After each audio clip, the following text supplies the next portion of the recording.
تصريح غريب وعجيب من عمرو أديب بعد تعادل الأهلي والزمالك. شاهد بالفيديو ماذا قال.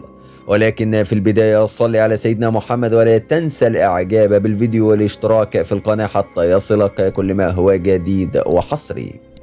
الإعلامي عمرو أديب خرج بتصريحات مثيرة جدا ومهمة جدا لكل جماهير الكرة المصرية. تصريحات نقلتها الإذاعة السعودية منذ قليل، وذلك عقب نهاية مباراة الأهلي والزمالك والتي انتهت بالتعادل الإيجابي بين الفريقين بهدف لكل فريق.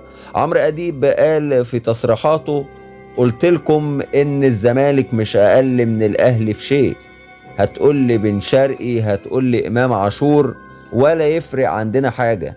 النهارده الاهلي كان بيلعبنا بكل نجومه، امام عاشور والشحات وجريديشار واسامه ابو علي واشرف بن شرقي وبن قلبي، ولا فرق معانا حاجه.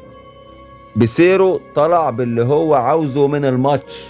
بيسيرو ما خلاش كولر يعرف يعمل حاجه النهارده. وبيلعبوا بمين؟ بيلعبوا بعبد الله السعيد الراجل الكبير، وبيلعبوا بدونجا ومحمد شحاتة.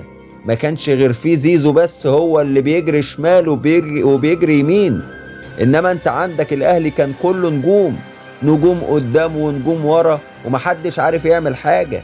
الزمالك نادي كبير، الزمالك نادي كبير رغم انف الحاقدين. وانا اقولها من دلوقتي، الزمالك بمن حضر. والنهاردة الزمالك ادى الاهلي على عينه، واللي يقول غير كده يبقى عنده مشكلة، واللي يقول غير كده يبقى عنده مرض نفسي.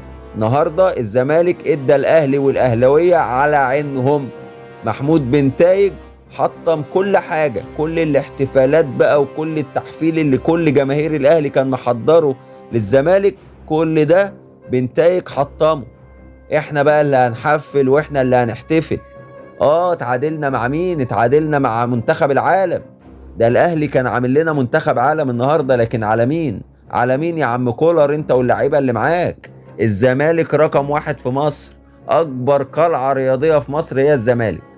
هذه كانت بعض تصريحات عمرو أديب بعد نهايه المباراه.